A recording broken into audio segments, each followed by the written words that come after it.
What's up, everybody? Thanks for watching today. I'm going to bring you a little bit closer right here, there.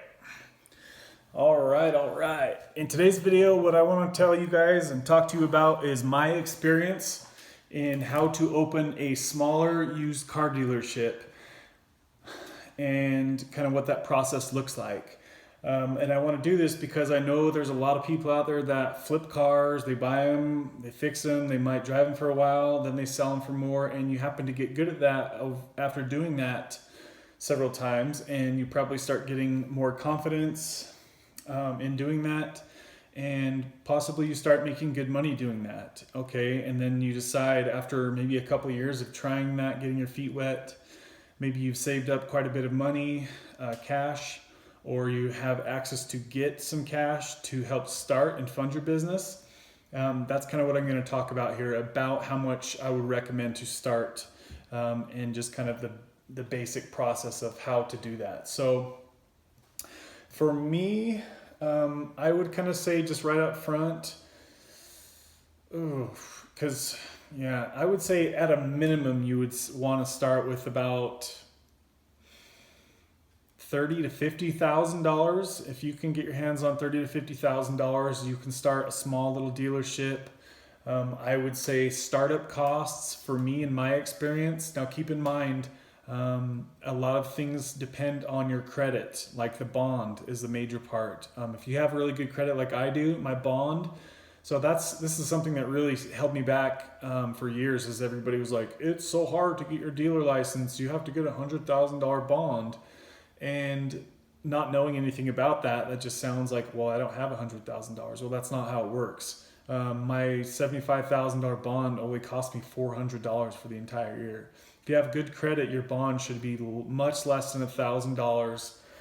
If you have crappy credit, maybe up to $2,000.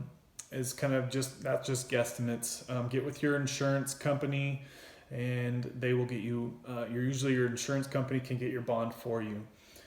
So currently my monthly costs, so I would say that for me, it was somewhere around, I would guess about $7,000 as far as everybody that had to pay to get my business started, to get my license, to get my dealer's plates, probably somewhere around $7,000.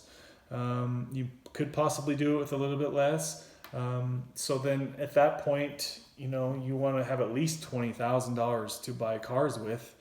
You could probably somehow get away with doing it less, but for me, so my rent is $1,700, utilities and everything, I'm less than $2,000. Okay, so you first need to find the location that you're interested in. Find out how much it is for rent. Don't go crazy on rent if you don't have a lot of money to stack that place full of cars. You don't need a huge lot. If I only had spaces for 10 cars, that would be more than enough if the rent was cheap enough. So gonna figure out how it has to go that way. Find your location, then you call the city and make sure that they say that it's zoned for doing a car dealership there. And so don't sign on your lease until you know that you're going to be okay, and be zone approved on your zoning. Get with your city planning and zoning, I believe the department is called.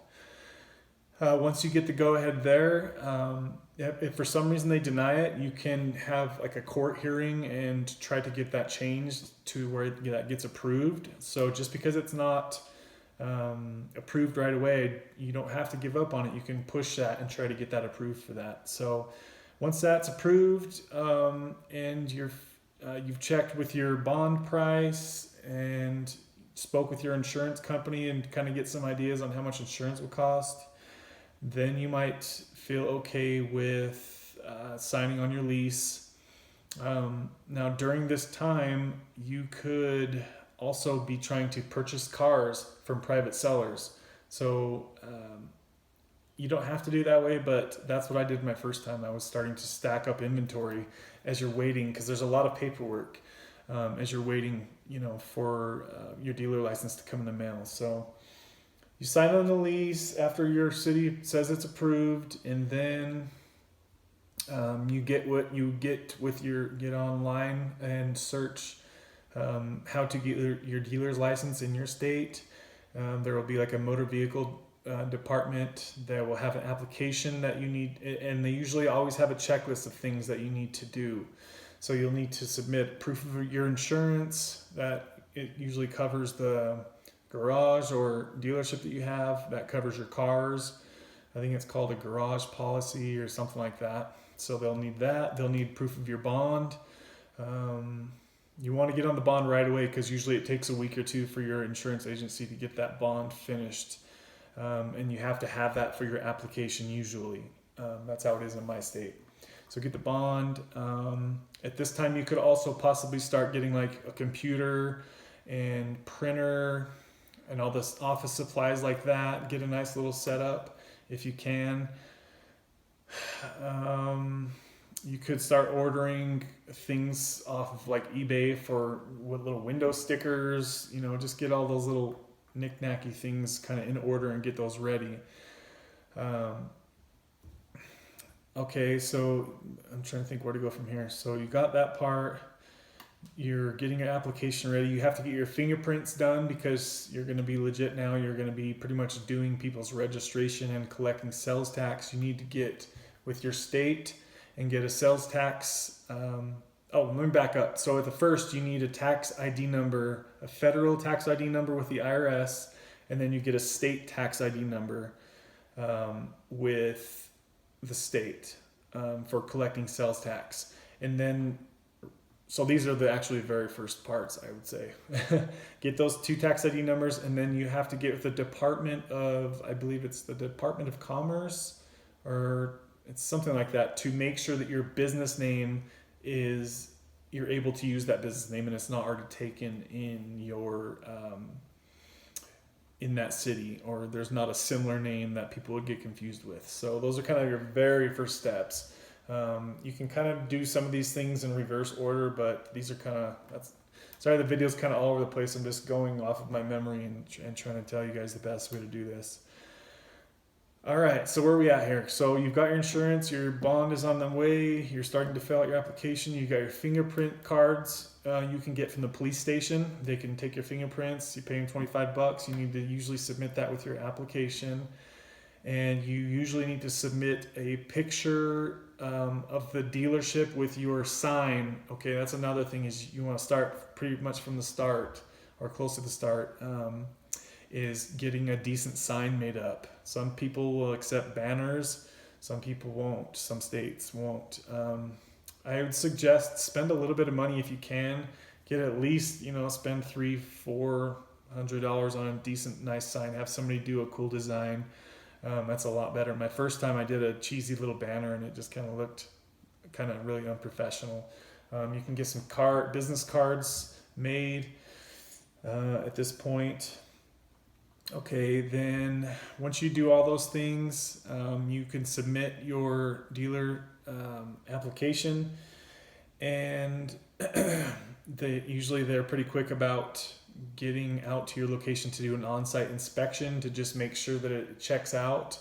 And if you're kind of worried to make sure that it's going to pass the inspection, you could call the motor vehicle department ahead of time and have them do like a pre-inspection. You might want to do that before you sign the lease, just to make sure that there's not going to be some major thing that has to be, a bathroom be installed or something like that. Usually they're pretty chill about it because you are making the state and the city money. So unless they're really uptight, which I'm sure there's certain states and cities that are really uptight, so just kind of check. You want to kind of check on all these things as fast as you can so you don't get too deep in and get punked somewhere along the line. So you do all those things, submit the package, they'll do their on-site inspection, and then usually for me it was like a week or two later, and they sent me my little dealer packet, which came with the cards and the 2 license plates. This is what they usually give you to start with. And also kind of at the first, you need to get with the city and get a city business license. A lot of the stuff is just knick-knacky, like busy phone calls, calling a lot of people, like researching on the internet. It's kind of a lot of that crap for the first month. or 2 weeks or a month or however long it takes you to kind of get the ball rolling. And keep in mind, guys, this is not going to be like a blueprint for every state. Every state has their own, their own path. This is just kind of general things to kind of get you out of the mindset of being afraid and thinking it's too overwhelming. It's really not, guys. It's definitely doable for your average normal guy to do this, as long as you don't have a criminal record too. If you have a criminal record, you might have a tricky time getting this all approved, depending on what kind of charge it is. So hopefully you guys don't have to deal with any issues with that. And then once they get your dealer's license in the mail, you're ready to start listing cars. Hopefully maybe you have 2 or 3 or 5 cars that you've already purchased and they're cleaned and ready to go, and you can throw them online and start going. Try to keep your advertising costs as low or free as possible for the first while until you really kind of get a good flow going, because I find that it's much easier to sell the cars than it is to buy them, because I'm so OCD that I really have to make sure I get a pretty nice car to sell, and I want to make sure it's all cleaned up for the customer too. So I would say set down like a goal of how you want your first year to look. So you kind of have, the first month I want to sell 1 car. For second month I want to sell 2 cars. That's kind of how I did it. Just go up 1 more car every month, since it's just me by myself. I don't want to get overwhelmed and burn out and shut down the business prematurely because I burned myself out too quick. So really be careful with that. That's what I did the first time around. I made great money right off the bat, but I worked too damn hard. I was so overstressed and overworked. So this time I'm easing into it more, and it's been profitable from the very first month. It's been paying more than I've been paying out each month. So, if it costs you $7,000 to get the doors open, my dealership bills alone are probably over $2,000 a month. You need to get a dealer's management system. I suggest one called Frazer, Frazer. It's only $55 a month, and it is an amazing system. They have the best customer service. They will help you anytime you need help. And what that does is it keeps track of all your inventory and your miles on the cars, how much you sold the cars for. You have to have this, in my opinion, especially for $55. It prints all of your forms that you need, and your forms, like, you have a selection list of what forms you need for each car deal, and it's a very smart system. And now they can also take credit card payments through there, and debit cards, and I think checks too now. I need to actually get that set up at my dealership. So Frazer, Frazer, you guys got to check into that. You'll call them up, say, hey, I want a trial. They'll give you a first month free trial to try it out, no obligation, and you'll see immediately that it's very helpful. Because the biggest worry of mine before I got into this industry was thinking like, the paperwork part of it is like, what kind of paperwork do you need? They handle all that for you guys. They make your life easy. Now you just put in the customer's information, put in the sales price, and pretty much the rest is done. Prints out all the bill of sales and the as-is paper, all that stuff. You have to have that. So, in my opinion, anyway. So that's got to be done. So I think that's pretty much about it, guys. If you can have 100,000 to start, this time around I had just a little over 100,000, and to be honest with you, I haven't even gotten up to the point where I had 50,000 of my money in inventory, because I'm just struggling finding cars. If you guys have watched my previous videos, I suggest you guys subscribe if you like this kind of content, because I'm going to be putting out a lot more stuff like this and helping guys that are looking at starting their own car dealership or buying and selling cars. I'd love to help you guys out. And that's kind of the content I'm going to be going with, sharing lots of different experiences. I've really struggled this time around buying cars from the auction. They're just so overpriced in my area. I'm not having any luck, so I'm having to buy private party. And I will make a video soon about how I buy from private party. And just I'll talk about whatever you guys want me to make a video about as far as this kind of stuff goes. let me know in the comments, and I'll love to make a video for you guys and kind of help you guys get going. So I'm sure I could have missed some things in here, and if I did, my apologies. And like I said, this is just kind of a rough draft to kind of help get you guys motivated. It's not as hard as you think. When you get your license in the mail, you're gonna be like, oh my gosh, I can't believe I waited so long. I waited years because I was afraid I was never gonna be able to figure out how to do the paperwork. Like, how stupid is that? I put down like $1,000 deposit on a building like 7 years ago, and I just chickened out, and I wish I didn't, because I'd be so much further ahead right now. So don't let fear immobilize you guys. This is totally doable. There's plenty of guys like me. Another channel is The Warehouse Dealer. Check out his stuff. He's got a small dealership like mine. And Flying Wheels, Craig at Flying Wheels. He's got a really cool YouTube page.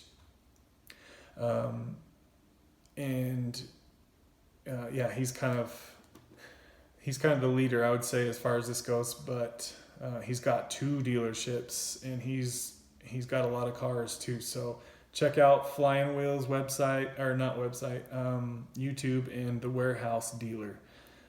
He's got some good videos, and I really enjoy his content. So that's gonna do it, guys, for today. Thank you guys for watching. Have a great day.